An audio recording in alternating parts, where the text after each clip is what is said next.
Grenoblois n'ont pas boudé leur plaisir pour assister à la soirée de commémoration de l'ouverture des Jeux Olympiques de 1968. Ils étaient au moins 5000 mardi soir à l'anneau de vitesse. La biennale Art Sciences s'installe dans la maison Minatek à Grenoble du 8 au 10 février. Le salon Experimenta s'intéresse plus particulièrement cette année à l'intelligence artificielle. Et puis on n'oubliera pas de parler de sport avec le GF38 qui se prépare à son 8e de finale de la Coupe de France contre Strasbourg jeudi et les Brûleurs de Loups qui sont allés gagner mardi à Épinal.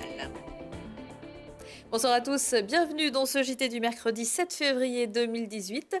Toutes les heures à partir de 18h, c'est 10 minutes pour faire le tour de l'actu du Grand Grenoble.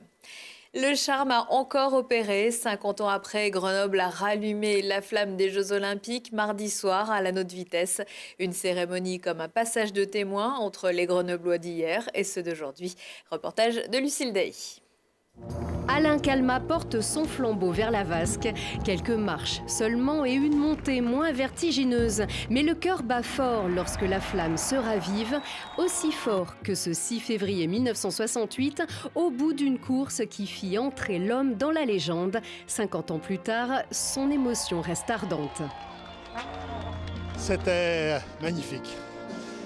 C'était vraiment formidable et je remercie Grenoble de nous avoir permis de recommencer 50 ans après.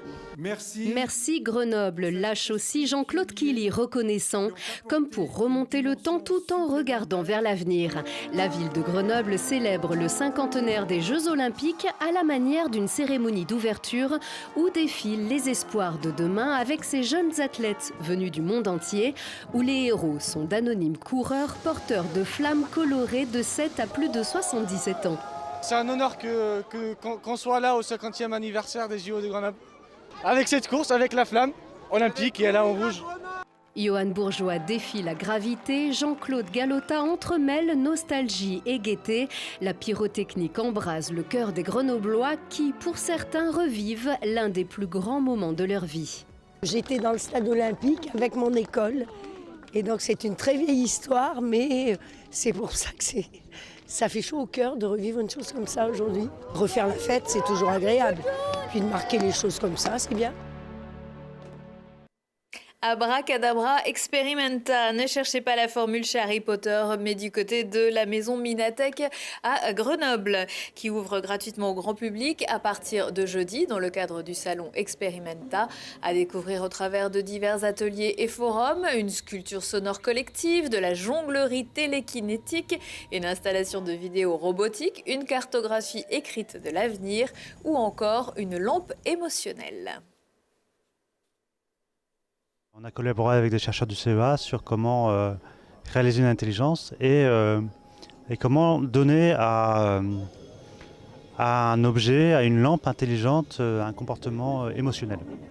Selon qu'on a un comportement agressif ou pacifiste avec elle, la façon dont on l'approche, dont on l'apprivoise, elle aura des réponses plutôt heureuses, alarmées, de peur, de colère, etc., etc. On travaille depuis quelques années sur des acteurs virtuels et la fabrique d'un théâtre qui nous interroge sur la disparition de l'humanité, la disparition de la chair, de quel monde on est en train de fabriquer, avec une approche dans laquelle la technologie nous sert à produire des esthétiques, mais on ne met pas en scène la technologie, on raconte des choses et on produit des expériences sensibles et sensorielles avec la technologie. Joris, Nicolas, son équipe au Théâtre de Lyon travaille beaucoup sur des dispositifs visuels aussi qui sont mis en place dans le théâtre. Donc on parle beaucoup de théâtre optique et donc en ce sens-là, il voulait rencontrer des équipes de recherche qui travaillaient sur des thèmes de projection holographique. Et donc on s'est rencontrés, on a discuté et on a monté ce projet ensemble pour essayer de mettre en valeur leur travail artistique tout en mettant en valeur aussi le travail scientifique qu'on conduit. Tout le programme de ce salon sur le thème de l'intelligence artificielle à retrouver sur le site experimenta.fr. Beau succès pour la collecte de sapins mise en place par Grenoble-Alpes Métropole en janvier. L'opération organisée pour éviter les déposes sauvages sur les trottoirs à la sortie des fêtes de fin d'année a porté ses fruits. 7 950 vieux arbres de Noël ont été récupérés et recyclés en compost en 2018. Lors de la première édition l'an dernier, 1600 sapins avaient été récoltés. Ces arbres-là sont bien enracinés dans notre patrimoine. Si à l'image du chêne de la colline de Venon, vous connaissez un arbre remarquable, le concours de l'arbre de l'année vient de débuter. Terre Sauvage et l'Office national des forêts attendent vos dossiers qui permettront de défendre votre région avant le 31 mai. Le jury est présidé par le journaliste Denis Chessou. Un grand chêne de Doussard en Haute-Savoie avait obtenu l'an dernier le prix Coup de cœur. Tous derrière le GF38 pour la première fois depuis 2009 et pour la 7e fois de son existence seulement. Grenoble jouera le 8e tour de la Coupe de France de football. Le coup d'envoi sera donné jeudi à 21h au Stade des Alpes. Le club isérois, 3e du classement de National 1, sera opposé à Strasbourg, 14e de la Ligue 1. L'enjeu est de taille, d'autant qu'il ne faudrait pas oublier non plus le championnat. Non, ce qui est sûr, c'est qu'on y laisse de la gomme. Comme on dit, les tours précédents, on a eu des blessés, on a eu des suspendus pour les matchs de championnat à suivre. Maintenant, on est des compétiteurs. Quand on est engagé dans la compétition de la Coupe de France, on joue tous les matchs à fond et on mettra la meilleure équipe possible pour passer, tout simplement. Mais moi, en tant que manager et coach, je me projette aussi sur le match de dimanche qui va avoir lieu quelques jours après. Et il faudra aussi équilibrer les temps de jeu, équilibrer voilà, au niveau des cartons aussi, pour pas avoir trop de casse sur ce match qui arrive vite. Et notre pain quotidien, c'est quand même le championnat national où on a de grandes ambitions et sortir de cette division notamment pour retrouver le monde professionnel. Mais on ne peut pas empêcher aux joueurs d'avoir dans leur coin de leur tête la Coupe de France et c'est tout à fait naturel. Donc on jouera le coup à fond.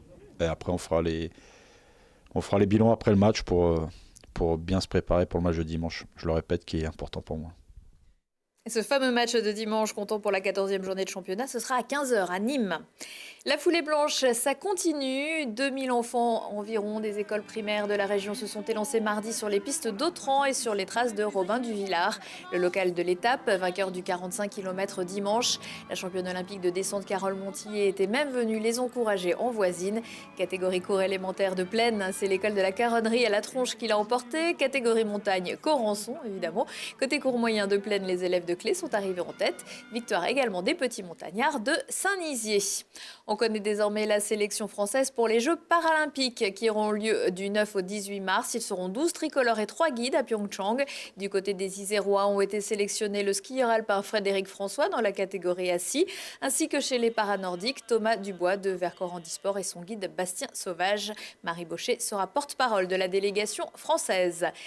Des bons points et une belle image pour les BDL à Épinal. En Ligue Magnus de hockey sur glace, Grenoble est allé s'imposer mardi soir sur la glace vosgienne sur le très joli score de 5-1. Au classement général, les Brûleurs sont toujours deuxièmes mais ne sont plus qu'à 2 points de Rouen, battu à Mulhouse. La suite de la compétition s'annonce donc palpitante avec justement la venue des Scorpions vendredi et un déplacement chez les Dragons normands le 20 février pour clôturer la saison régulière. Y avait-il du hockey lors de la 2e journée de compétition des Jeux Olympiques de Grenoble? C'est ce que je vous propose de découvrir tout de suite avec notre JT version 68 Flashback.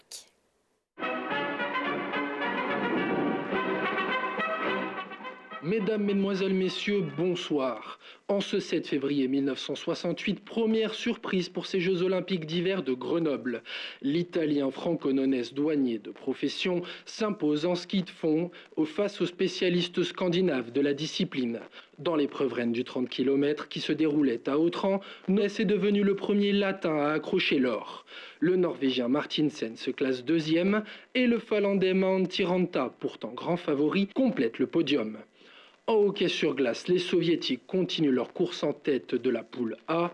L'URSS s'est facilement imposé 9-0 face à l'Allemagne de l'Est, mais on ne peut pas en dire autant des Américains qui concèdent leur 2e défaite en autant de matchs. Sous les yeux de l'actrice américaine Audrey Hepburn, les États-Unis ont cédé 4-3 face à la Suède.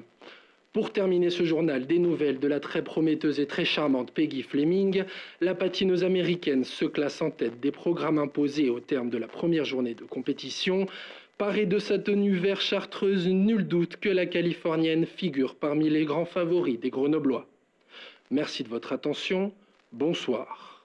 Retour au 21e siècle avec à 19h15, 20h15 et 23h15. Si on parlait aujourd'hui avec Jacques Lesage, cinéaste officiel des JO de Grenoble en 1968. Thibault Leduc va poursuivre cette série anniversaire en jouant de la crosse et du palais avec un des attaquants de l'équipe de France de hockey de l'époque. Prochain rendez-vous avec l'actu dans 1 heure et en replay sur télégrenoble.net. Excellente soirée à tous.